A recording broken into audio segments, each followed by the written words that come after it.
नमस्कार साथियों। इटली के एक बहुत ही सुप्रसिद्ध राजनीतिक चिंतक थे जिनका नाम था मैकियावेली। ये बड़े रियलिस्टिक चिंतक थे। इन्होंने ये कहा था, never attempt to win by force what can be won by deceptions. जो चीज धोखे से जीती जा सकती है उसके लिए फोर्स लगाने की रिक्वायरमेंट नहीं है। इस बात के दो मायने हो सकते हैं। पहला कि जहां पर जीतने के लिए धोखा सफिशिएंट है वहां पर अपने संसाधनों को बर्बाद मत करो। दूसरा ये मतलब भी हो सकता है कि किसी भी युद्ध के अंदर जीत मायने रखती है, ये मायने नहीं रखता है कि आपने किस तरीके से जीता है। अच्छा, मैकियावेली की इन बातों का हमारे इस टॉपिक से क्या कनेक्शन है, ये पूरा आपको आज का सेशन पूरा होने के बाद आपको ऑटोमेटिक समझ में आएगा। चलिए बात करते हैं। मान लेते हैं दो देशों के बीच में युद्ध हो रहा है, तो हमें कुछ चीजें दिखती है कि ये लैंड है, ये टैंक है, ये जमीन है, ये सैनिक है, ये हवाई जहाज है। इस तरह की बातें हमें दिखती है। मिलिट्री दिखती है, हमें एयरफोर्स के फाइटर प्लेन्स दिखेंगे, हमें हेलीकॉप्टर दिखेगा, मिसाइलें दिखती है। एक देश दूसरे पर मिसाइलें दाग सकता है। जैसे अभी इंडिया ने नहीं हुआ था कि ब्रह्मोस दाग दी थी। कुछ हमें बहुत एडवांस इक्विपमेंट्स दिखते हैं, हमें टैंकर दिखेंगे, हमें नेवी शिप्स दिखेंगे। मींस एयरफोर्स, आर्मी, नेवी, हमें ये सब चीज़ें दिखती हैं क्लासिकल वॉर के अंदर, जहां पे एक देश इन सबको यूज करता है दूसरे देश को हराने के लिए। लेकिन अगर बात करें हाइब्रिड वॉर में ऐसी चीजें होती है जो हमें विजिबली दिखती नहीं है, लेकिन उसका इफेक्ट हमें शो होता है। हाइब्रिड वॉर के अंदर जो चीजें होती है वो बेसिकली होती है टेक्निकल, मीन्स साइबर वॉर या साइबर अटैक। एक देश दूसरे देश को हराने के लिए या उसका नुकसान करने के लिए उसके देश की, हम कहें कि गवर्नमेंट वेबसाइट हो गया या बैंकिंग वेबसाइट हो गया, इनको हैक कर लेता है। उससे वहां के लोगों को काफी दिक्कतें आती है और धीरे धीरे लोगों में असंतोष फैलता है और ऐसे देश को हराना आसान रहता है। फिर कई बार सिस्टम को हैक कर लिया जाता है। आप सोचिए कि अगर हम हमारे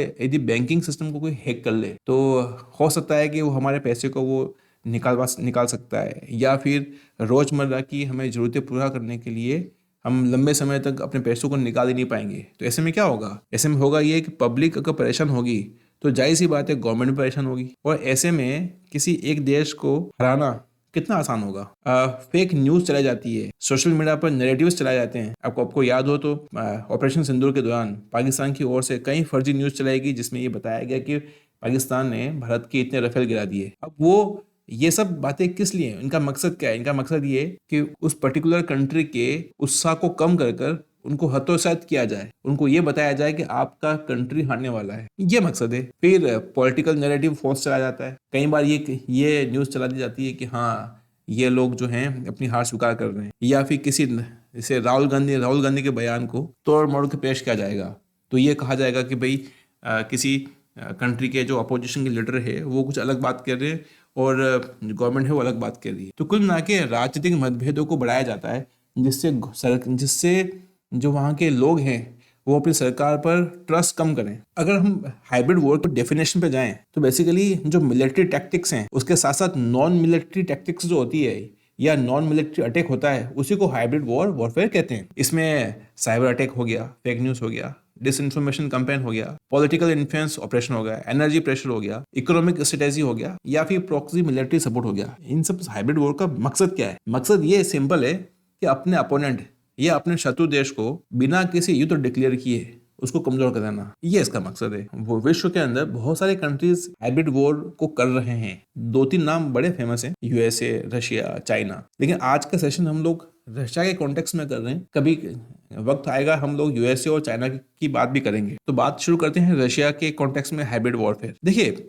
विश्व के अंदर रशिया का जो एरिया है उसको मैंने बताया है। रशिया की एक टीम है, उसका नाम है सैंडवॉर्म टीम। इस सैंडवॉर्म टीम ने पोलैंड, यूक्रेन, नाटो, फ्रांस, फिर यूएसए, इन सब पर गवर्नमेंट, एकेडमिक, एनर्जी, टेलीकॉम, इन सब में साइबर अटैक कर रखे हैं। आपके दिमाग में प्रश्न आएगा कि सैंडवॉर्म टीम है क्या? देखिए, सैंडवॉर्म टीम जो है रशिया की मिलिट्री इंटेलिजेंस एजेंसी का एक हैकर्स ग्रुप है जिसको नाम दिया गया है सैंडवॉर्म टीम्स। ये जो सैंडवॉर्म टीम है ये क्या करते हैं? ये वेबसाइट को हैक कर लेते हैं या फिर वहां पर साइबर अटैक कर कर उनको शट डाउन कर लेंगे, या फिर गुप्त जानकारी को जुटाते हैं, या फिर इंफॉर्मेशन को, ऐसी इंफॉर्मेशन जो क्लासिफाइड होती है, गोपनीय जानकारी होती है, उनको वो क्या करते हैं, उसको उजागर कर लेते हैं, उनको पब्लिक रिवील कर देते हैं। उससे क्या होगा कि वहाँ की जो सरकार होगी वो सरकार बैकफुट पे आ जाएगी और ऐसे में रशिया को एक अनड्यू एडवांटेज मिलता है। हाँ, देखिए, बीबीसी ने एक न्यूज छापी थी जिसमें जॉर्जिया पर साइबर अटैक किया था वही रशिया की जीआरयू टीम ने, मतलब वही सैंडवॉर्म टीम के अंदर। फिर रशिया यूक्रेन वॉर के अंदर भी साइबर अटैक हुआ है। और अगेन जैसे गार्जियन ने लिखा है, Ukraine hit by massive cyber attack. देखिए ये सब बातें जो है वो ये हम शो करना चाहते हैं कि कोई कंट्री अपने अपोनेंट को कमजोर करने के लिए अपनी एक मिलिट्री की एक साइबर यूनिट का सहारा ले सकती है। अच्छा, ये आपको जो पिक दिख रही है बेसिकली ये यूक्रेन का पावर ग्रिड है। अभी कुछ समय पहले 2022 के अंदर उसको हैक कर लिया गया था bye Russian military agency. Power grid को हैक कर लिया गया तो उस क्षेत्र विशेष के लोगों को लंबे समय तक अंधेरे में रहना पड़ा। तो इससे क्या होता है, लोग जो होते हैं उनको तकलीफ होती है। जब लोगों को तकलीफ होती है तो लोग शिकायतें करते हैं गवर्नमेंट से। तो ऐसे समय में जब लोग शिकायत कर रहे हैं गवर्नमेंट से तो गवर्नमेंट धीरे धीरे लोगों का विश्वास खो देती है। तो ऐसी सरकार जिससे लोग नाराज हैं और लोग उस पर विश्वास कम कर रहे हैं, तो ऐसे में पॉलिटिकल विल की कमी हो जाती है और ऐसे में उस देश पर विजय प्राप्त करना बड़ा आसान होता है। रॉयटर्स में छपी है जहां पर यूक्रेन पावर ग्रिड पर जो साइबर अटैक हुआ है उसके पीछे रशियन एजेंसी की बात की गई है। अच्छा, रशिया की एक और साइबर आर्मी है, इसका नाम है पीपल्स साइबर आर्मी। ये पीपल्स साइबर आर्मी क्या करती है, इन्होंने भी बहुत सारे साइबर अटैक कर रखे हैं। एक ताजा मामला हुआ है जहां पर यूक्रेन में जो न्यूक्लियर एजेंसी है वहां पर इन्होंने अटैक किया है। ये वो न्यूक्लियर प्लांट है जो कि यूक्रेन के अंदर, इस पर भी 2023 के अंदर ऐसा कहा जाता है पीपल्स साइबर आर्मी ने इस पर साइबर अटैक किया था। सोचिए आप कि यहाँ पर अगर नियर बाई एरिया में अगर कोई न्यूक्लियर पावर प्लांट है, अगर उस पर साइबर अटैक हो जाए तो उस कंडीशन में क्या होगा, उस कंडीशन में होगा ये कि आपको ये लगेगा, आपको ये मन में डर रहेगा कहीं ऐसा तो नहीं होगा कहीं रेडियोएक्टिव फैल जाएगी। तो ये डर का माहौल जो होता है वो साइबर अटैक का मेन एम होता है कि लोगों में दहशत फैले। पीपल्स साइबर आर्मी ने कुछ समय पहले यूक्रेन के अंदर DDoS का अटैक किया। के दिमाग में आ सकता है कि DDoS क्या होता है या DDoS का अटैक क्या होता है। होता ये कि किसी एक वेबसाइट पर बहुत सारा ट्रैफिक डाइवर्ट किया जाता है, उससे वो वेबसाइट हैक हो जाती है और जो यूज़र होते हैं उनको भारी परेशानी होती है। रशिया ने अभी यूरोपियन यूनियन के कुछ देश हैं उनके इलेक्शन में भी इसका यूज़ किया था। तो DDoS का अटैक न केवल यूक्रेन बल्कि यूरोपियन कंट्रीज के कुछ देशों के इलेक्शन में भी इसका यूज़ हुआ है। अगेन वही कहानी है कि लोगों के अंदर भय फैले, लोगों में डर हो, लोग अपने आप को इनसिक्योर समझें। अच्छा, ये जो पीपल्स साइबर आर्मी ने बैंक हो गया, गवर्नमेंट वेबसाइट हो गई, उनको भी हैक किया है। तो लोगों को क्या होता है, लोगों को लगता है कि उनका पर्सनल डाटा या फिर उनके अकाउंट्स सुरक्षित नहीं है, तो फिर लोग तकनीक पर भरोसा नहीं करते। तो धीरे धीरे करते उन लोगों और सरकार के बीच में एक डिवीजन बढ़ता रहता है। देखिए अगेन यहाँ पर यूक्रेन की बात करें तो वहाँ पर फाइनेंशियल थेफ्ट की आशंका जताई थी वहाँ के साइबर एजेंसी ने, और इसमें रशिया के उस पीपल्स साइबर आर्मी का हाथ था। देखिए ये वर्ल्ड का मैप है, ये रशिया है और येलो में आपको जो दिख रहा है वो यूक्रेन है। अब रशिया यूक्रेन के बीच में भी जो कॉन्फ्लिक्ट हो रहा है उसमें मीडिया का भी बड़ा रोल रहा है, जहाँ पे बहुत सारे फेक न्यूज चलाई गई है और बहुत ही इंटरेस्टिंग है। आपके सामने जो एक मैप है बेसिकली वो यूक्रेन का मैप है। इसमें दो शहर आपको दिखाई दे रहे हैं, एक तो है कीव और दूसरा है खार्किव। इसको मैं कर्सर से देख रहा हूँ, ये खार्किव है और ये कीव है। इन दोनों शहरों पे जब रशिया अटैक कर रहा था, अटैक अभी उसने किया नहीं है लेकिन न्यूज में ये फैला दिया जाता है कि कीव और खार्किव को उसने घेर लिया है और रशियन टैंक जो है इन शहरों के चारों तरफ जो है घूम रहे हैं। तो लोगों में एक दहशत का माहौल फैला।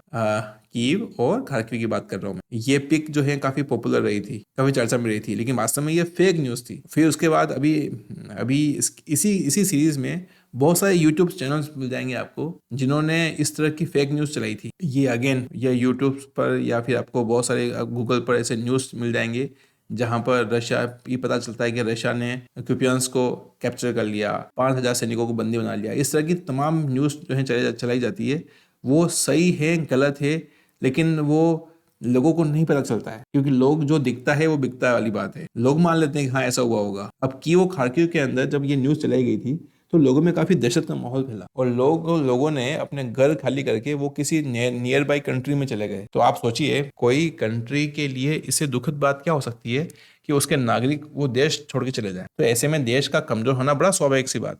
हम फेक न्यूज की बात करें इसी सिलसिले में एक यूक्रेन का एक शहर है, उसका नाम है डॉनबास। ये डॉनबास पर भी ऐसी ही खबर आई कि इस पर कभी भी रशिया का वोट हो सकता है। रशिया ने उसको चारों तरफ से कॉर्डन कर लिया, घेर लिया है। फिर अगेन ये एक फेक न्यूज है कि जहां पर 3 विलेजों को सीज कर लिया गया है और अगेन एक शहर को अगेन कैप्चर कर लिया है रशिया ने। फिर अगेन एक किसी शहर को या किसी विलेज को रशिया ने कैप्चर कर लिया। इस तरह की तमाम न्यूज चलाई जाती है। अब ये सब फेक न्यूज थी जिसका यूज इसलिए किया गया था ताकि यूक्रेन या यूक्रेनी पीपल या जनता को कमजोर किया जा सके। अच्छा, अब ऐसा नहीं कि यूक्रेन ही दूध का धुला है, कि यूक्रेन ने कुछ नहीं किया होगा। 3 तस्वीरें हैं जिनसे आपको पता चलेगा कि यूक्रेन भी जो है बराबर रशिया के खिलाफ साइबर अटैक कर रहा है। टैंकों का जो सड़क पर पूरा सीक्वेंस दिख रहा है, ये पूरा रशियन टैंक है, और सामने आपको दिख रहा है F-16 है, ये यूक्रेन का F-16 है। इस पिक से ये समझ में आ रहा है कि F-16 जो है वो रशियन टैंक को बर्बाद कर रहा है, लेकिन ये फेक न्यूज़ थी। को एक और दिखाता हूँ मैं आपको अगेन। देखिए सड़क, वही सड़क है, वही टैंकों की कतार है, और इस तरफ से जो है ये जो आपको 4 टैंक दिख रहे हैं, ये बेसिकली यूक्रेन के टैंक है, और ये समझ में आ रहा है कि यूक्रेन के टैंक जो हैं रशिया के टैंक को बर्बाद कर रहे हैं। ये भी फेक न्यूज़ थी। इस तरह से ये भी है, देखो अब हेडिंग देखिए, यूक्रेन के 2 टैंकों ने रशिया के इतने सारे टैंकों को बर्बाद कर दिया। कहने का मतलब ये एक फेक नैरेटिव चला जाता है, ये रशिया भी कर रहा है, ये काम यूक्रेन भी कर रहा है। अगेन ये फेक न्यूज़ है। हम आगे अगेन बात करते हैं, रशिया की बात करते हैं। जेलेंस्की कौन? यूक्रेन के प्रेसिडेंट। जेलेंस्की के पास रशियन पासपोर्ट है, साथ साथ में मॉस्को में एक एलिट अच्छा सा बंगला भी है। ये न्यूज़ चलाई, फिर बाद में इसको बीबीसी ने कंफर्म किया कि ये एक फेक न्यूज़ है। फिर उसके बाद जब जेलेंस्की पहली बार डोनाल्ड ट्रम्प से मिले थे, यह प्रचार किया गया कि ये रशिया के खिलाफ अमेरिका यूक्रेन को हेल्प नहीं करेगा। इनके बीच में उस समय काफी नोकझोंक भी हुई थी, ये भी काफी पॉपुलर रहा था। फिर बाद में अगेन ये नैरेटिव चलाया गया कि जेलेंस्की का पब्लिक का ट्रस्ट काफी कम हो चुका है। न तो जेलेंस्की रशिया से वॉर कर पा रहे हैं, न ही यूएस से वो हेल्प ले पा रहे हैं। तो इन सब बातें जो थी, देखिए ऐसा है ना, ये जो हम बात कर रहे हैं आज, ये हम बात कर रहे हैं रशिया के कॉन्टेक्स्ट में हमने बात करी। हम ये नहीं कह रहे हैं कि कौन सही है कौन गलत है, रशिया सही है रशिया गलत है, ये नहीं कह रहे हैं। हम ये कहना चाहते हैं कि ये हाइब्रिड वॉर होता क्या है, और किस तरह से एक कंट्री दूसरी कंट्री पर विजय प्राप्त करने के लिए क्या क्या किन किन साधनों का इस्तेमाल करती है। तो कहने का मतलब ये कि हाइब्रिड वॉर जो है बेसिकली इसी तरह से जो है वो लड़ा जाता है। और हमने ऑपरेशन सिंदूर के दौरान भी ये सीखा कि किस तरह से पाकिस्तान अपना एक फॉल्स नैरेटिव चलाकर वो अंतर्राष्ट्रीय मंचों पर या इंटरनेशनल जो कम्युनिटी है उनके बीच में अपनी बात को रख सकता है। ये जो हाइब्रिड वॉर है, ये संसार के लिए थोड़ा कुछ चिंताओं के साथ, ये चिंता है क्या हो सकती। देखिए इसके अंदर अगर हम बात करें, large section of people affected होते। मान लेते हैं कि अगर इंडिया पाकिस्तान की बात करें, इंडिया पाकिस्तान के बीच में अगर फाइटिंग होती है, युद्ध होता है, तो बॉर्डर एरिया के अंदर तो जाहिर सी बात है कैजुअलिटी तो होगी। लेकिन केरला में बैठा हुआ एक जो आम नागरिक है,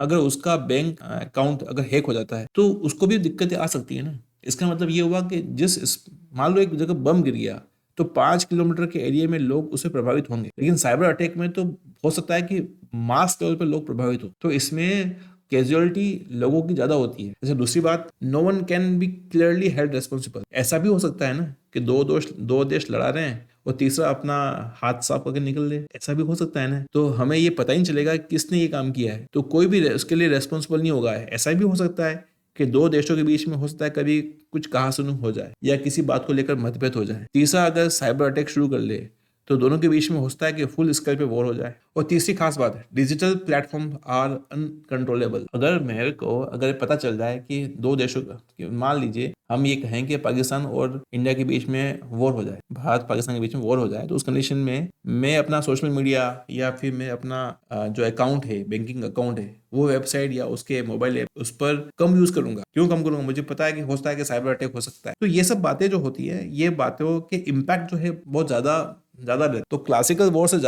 कहीं ज्यादा खतरा जो होता है वो हाइब्रिड वॉर से होता है। देखते हैं आने वाले समय में ये हाइब्रिड वॉर किस तरह से और क्या अपना एक नेचर लेता है। जानने के लिए बने रहिए। Thank you so much.